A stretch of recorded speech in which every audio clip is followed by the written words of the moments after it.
Hey up everyone, Magpie Gaming here, I hope you're all doing well. So yesterday, the 26th of May, I put a video out letting people know that the pre-wipe events had started. We were on the countdown to the next wipe and that would take us to patch 12.6. So today, the 27th of May, they've actually just tweeted and said that the wipe will be tomorrow, which is the 28th of May. So we were expecting we'd maybe have 4 or 5 days, which is usually the norm for pre-wipe events. But I guess the moral of that story is don't ever try and second guess Battlestate games because you'll always be wrong. So it is going to be a global wipe of all characters, but two things will not be wiped. The first one is your saved weapon presets. Those will be kept for you, and the examined items in the handbook will also be kept for you. So whereas before you used to be able to jump straight on after a wipe, examine every item in the handbook if you were that sad, and it would gain you a few thousand XP and get you up a couple of levels, you won't be able to do that no more. Obviously your saved weapon presets, it's good that those are being saved and not being destroyed.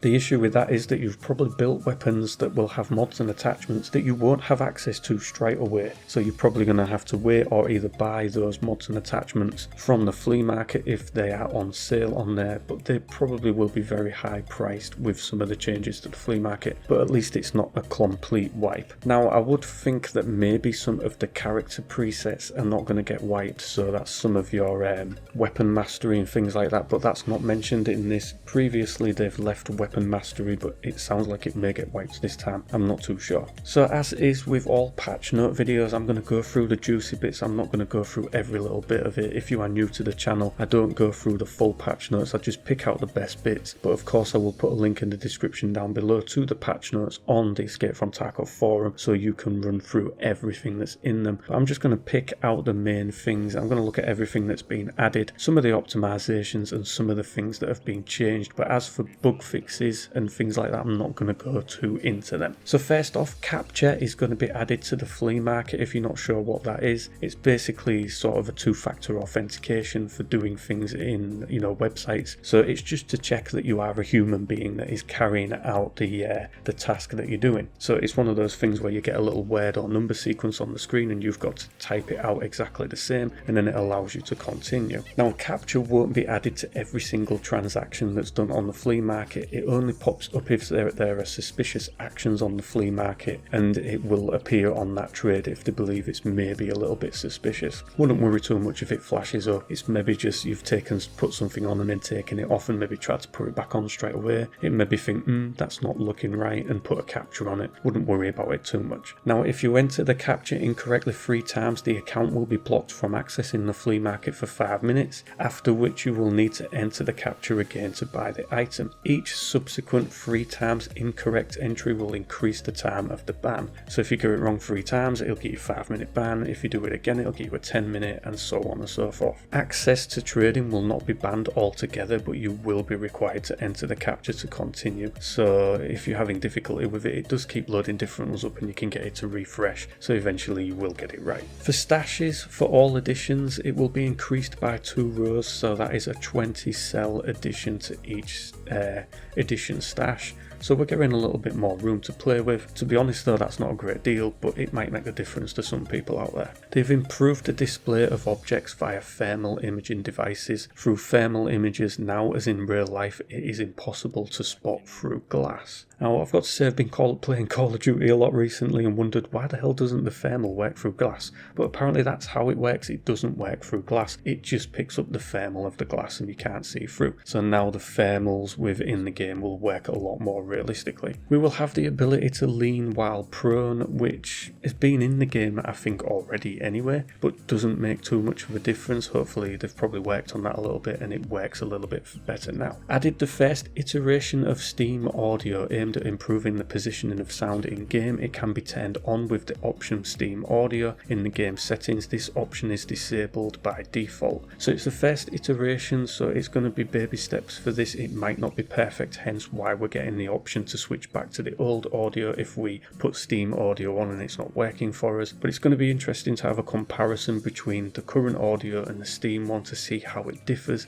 I'm really hoping that Steam audio works well though, so that we can finally have surround sound within the game. Now although it does sound like you've got some sort of surround sound in the game, Tarkov has only ever supported 2-channel audio, so it's good that we'll actually have the option to have surround sound audio in the game. A couple of changes to things that we can do on and off the flea market. Now you can't sell items that were not found in raid on the flea market. This rule does not apply to weapons. So if you find something in raid but for some reason you end up doing a run through, you will lose the found in raid status and you won't be able to put it on the flea market, but you can still sell these items to traders, and of course, as they say here, that does not apply to weapons. When combining stacks of items found in raid with items not found in raid, all items will receive not found in raid status. So for instance, you've got 20 rounds of ammo and you combine, which was found in raid by the way, and you combine that with say 30 rounds of something that wasn't found in raid, the 20 rounds will then become not found in raid. So you're going to have to look carefully at what you mix together in certain things. Items that are placed in the secure container get the found in raid only when you exfil the location with the status survived. If you end up leaving the game with stuff in your container, let's say for instance you run all the way to Shoreline, grab a graphics card, shove it in your container and run out of the map and you get a run through status, previously you would still be able to put that graphics card on the flea market, now you won't be able to. You're going to have to survive a minimum amount of length of time within the game to give it the found in raid status.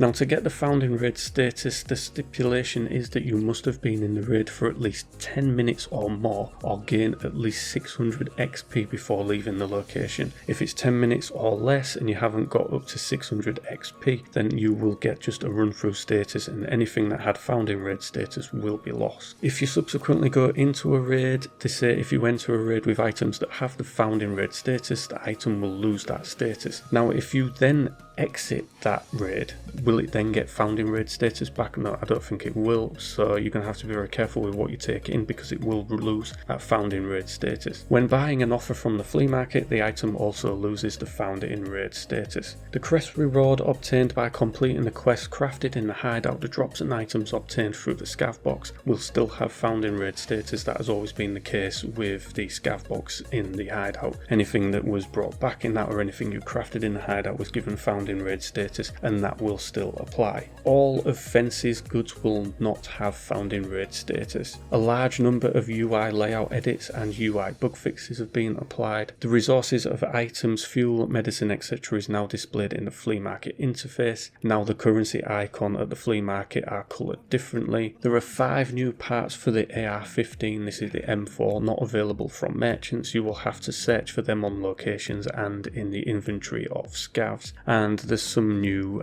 clothing for the characters, and then it just says at the bottom of that there's some new gear, but they don't stipulate or go into detail what that new gear is. For optimizations, we've got various CPU optimizations, sound optimizations of casings and muzzle flashes, and optimization the creation of decals. We've got some AI improvements. They're going to change some of the way the scavs work. Not too bothered by them, to be honest. I think they're constantly tinkering with scavs anyway, changing things and trying to work and make the scavs better in certain situations, maybe dumber in others, so I'm not going to go through those bits. So for some of the things that they've changed, they've removed the audio notification about the completion of crafting during the raid, so you'll no longer get that little ping that made some people jump if you were in a very nervy situation in your raid. You'd get that little notification, but now you won't get that. I think you're still going to get a visual notification, but you won't get the audio ping with it. Now you can't throw grenades while sprinting. I wasn't aware that you could anyway, but there you go. Change the conditions of the status survived. As I just mentioned, you now have to last at least 10 minutes or gain 600 XP to get a survived status in a raid. They've increased the amount of experience required for the first 20 character levels, simplified Jaeger's quests, changed various old quests, new rewards have been added, so it looks as though some of the quest videos that I've got out there are going to have to change. Obviously, if they've changed significantly, then I will take down the old videos and issue new ones, but that'll be a bit of a long process because I'm going to have to wait for them to update the wiki and things like that before I can go changing the videos, but bear with me, I will get those sorted out. A large number of rarity edits and chances of item spawn.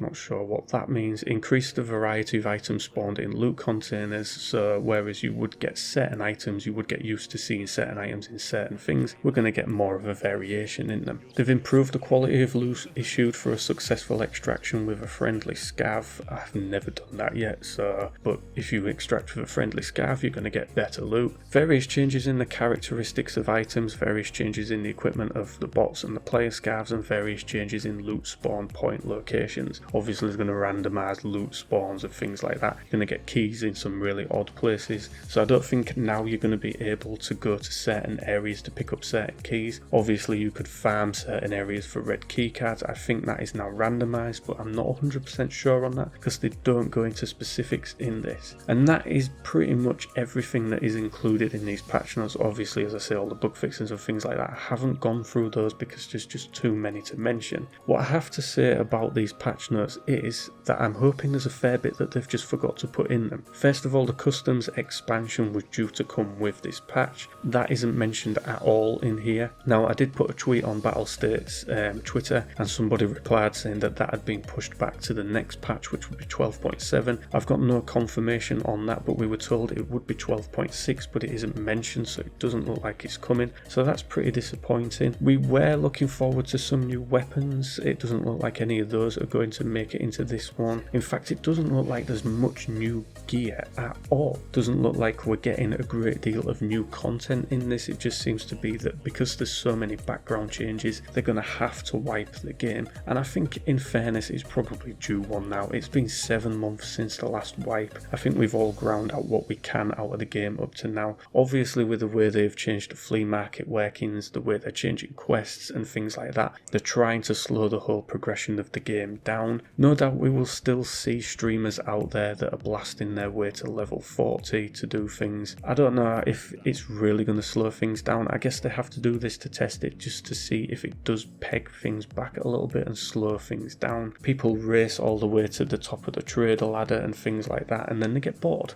They've run out of things to do, they've done all the quests, and they start making up their own games in Escape from Tarkov. Obviously, Battlestate probably don't mind that, but that's not their overall vision for the game, so we'll just have to see where it goes with this. It's 50-50 on people wanting a wipe and 50-50 on people not wanting a wipe. You know, it's just one of those things we've got to deal with. But yeah, not a great deal of new content in this, which is a bit of a letdown. We haven't got a new map. We're having to wait until I think 0.13 for Streets of Tarkov. As I said, it doesn't look like the expansion's going to go ahead, but the proof will be in the pudding. We'll see what happens tomorrow and see what is new within the game. Could be that these things are going to be included, such as the expansion, and maybe the odd weapon, they're just not in the patch notes. I really don't know. So as a side note, ladies and gentlemen, I'm trying to reach 1,000 subscribers by the end of the year, and I've not been doing too bad, but I still need help to reach our target. So if you are not currently subscribed to the channel, it would be amazing if you could consider doing so. Help me get to that target, and it also does put a big smile on my face every time I see that sub counter go up. So all that remains to be said is for me to say thank you very much for watching and listening, ladies and gentlemen. Don't forget to like, share and subscribe. Stay safe, and I will catch you in the next one. Take care.